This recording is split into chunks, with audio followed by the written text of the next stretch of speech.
Alright, partners, we back.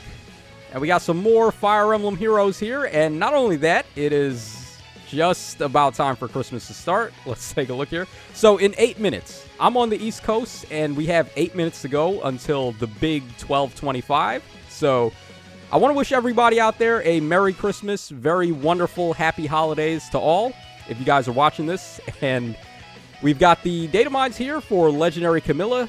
We got her inheritance restrictions for the new Deadly Miasma passive. And I waited a little bit before dropping the video because I was thinking maybe there would be like some New Year's information in here like typically there is. But doesn't look like that's going to be the case. So we're doing a repeat of last year where they're going to do a separate data mine prior to the trailer for the New Year's stuff or after the trailer for the New Year's stuff where we're going to get the sale packs and the New Year unit info and all of that good stuff. So we're going to wait on that. But for now, let's go ahead and take a look at Mommy Camilla here. Now, I love this artwork for her, by the way. This is a really good artwork for this Legendary Camilla. I love how she's wearing this fancy dress, like she's about to go to the ballroom dance or whatever. Does this fit Camilla? I can't really say. Like, I don't know much about Camilla's personality other than she's a thick baddie. But then again, I mean, that's enough personality for me in the first place. All right, I like the rose petals coming out of there. Pretty cool. And then here we have the injured artwork. Pretty safe for work for Camilla for an injured artwork.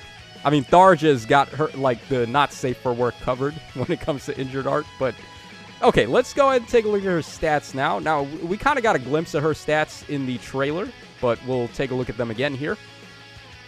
And let's get our calculator out. I already did the BST. We got 178 overall for her BST. And she's got 40 HP, 45 attack, 46 speed, 22 defense, and 25 res. So, stat line checks out. Not bad by any means. For a Tome Flyer, Tomes usually have lower BST than other weapon types. And Flyers are also in the low end of the BST spectrum. So, her BST isn't crazy, but it doesn't matter. She has a pair-up BST bonus from her legendary effect. So you get this unit with merges and you're good to go for arena if that's what you care about. Now, as far as boons are concerned, she has a super boon on attack, which is obviously great. We'll definitely take it on a unit that's going to be melting all of her competition with her weapon effect. And we also have a super boon surprisingly on defense. So plus attack plus defense, kind of weird, right? Like you would expect speed on a unit with her. A lot of her effects require her to win a speed check against the enemy and just have a lot of speed. She gets a bonus to her attack and speed based on 20% of her speed stat.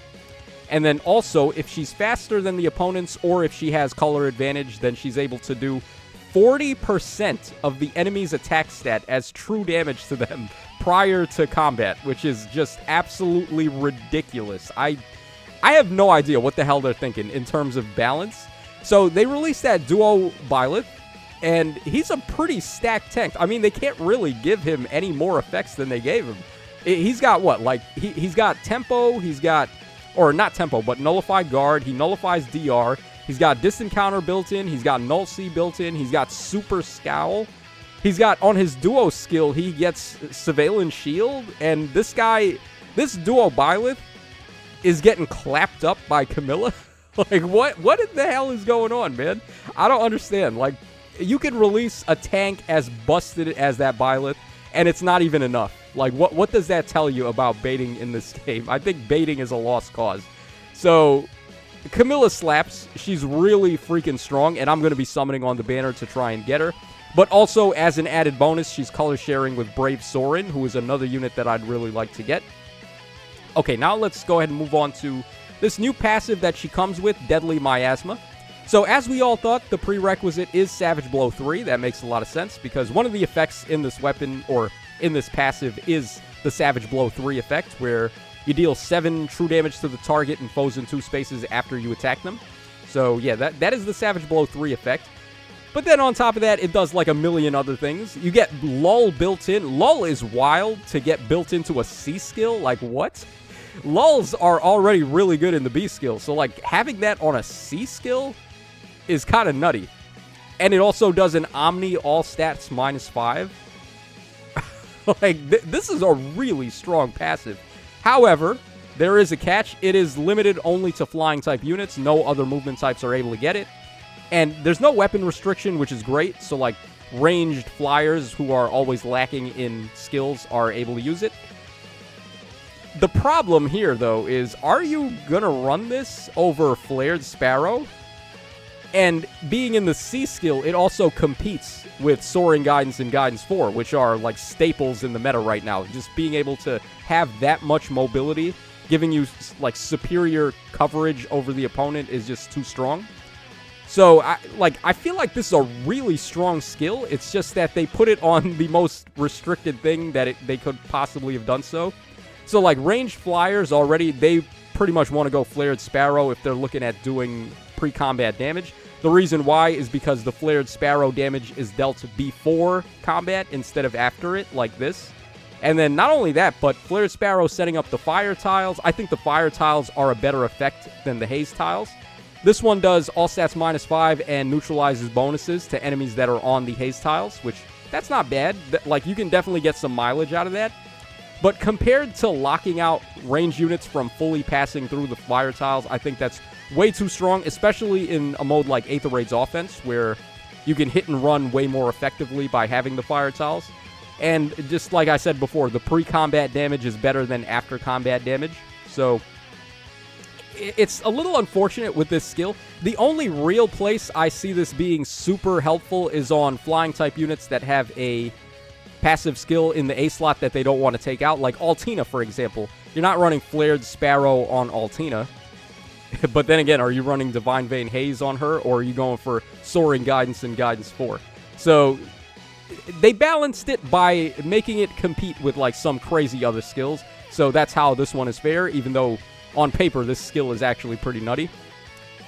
And I believe that's everything. Like, yeah, like I said earlier, I was expecting a bunch of stuff for the New Year's data mine, but it looks like they're just going to do that as a separate data mine prior or after the New Year trailer drops. So we're going to have to wait a little bit for the info on the sale packs and the units that are going to be on there. But, man, with the rate that power creep is going right now, I fully expect that New Year banner to be just as busted as the Christmas banner. And I did a podcast earlier in the week with Oblivion and DTM, and we were talking about, like, what we think power creep is going to be looking like for the rest of the year. And we were all in agreement that the Christmas banner was a one-and-done thing where, okay, they're like, it's Christmas, we're going to put out this crazy Christmas banner because everyone can spark on it, and they can spark up to 4 times. So, like, this is where we want to focus the attention on. And I don't know if that's going to be the case, to tell you the truth. I feel like the New Year banner is going to be even worse, if not just as bad, because, like, you think about it, all of the duo heroes for New Year's have been, like, the most meta units released. So, like, Duo Alphonse on release was insane. Duo Dagger was insane. Still is insane. Duo Asker is still a really good supporter. Who else is a New Year unit? Duo Peony, one of the better dancers in the game. So, like, every single duo hero for New Year's is really strong. For all we know, the next duo hero coming up is going to be like Duo Freyr and Freya, which I would actually be hella hyped about. But, like, can you imagine a blessable King Freyr that you can run in light season defense or even on offense teams, man? Like, Freyr is so strong. His C skill puts in so much work, just nullifying penalties like that. So, like, a blessable King Freyr would be unbelievably strong for New Year's. So, like, I think that's a possibility, but we'll have to wait and see. So, this is your boy Tacho signing out. Hope you guys enjoyed the coverage here, and it is Christmas. So, once again, Merry Christmas to everybody out there, everyone watching the video. Hope you guys had a happy holidays if you don't celebrate Christmas. And I will catch you guys again in 2 hours when the banner drops, because I will be summoning.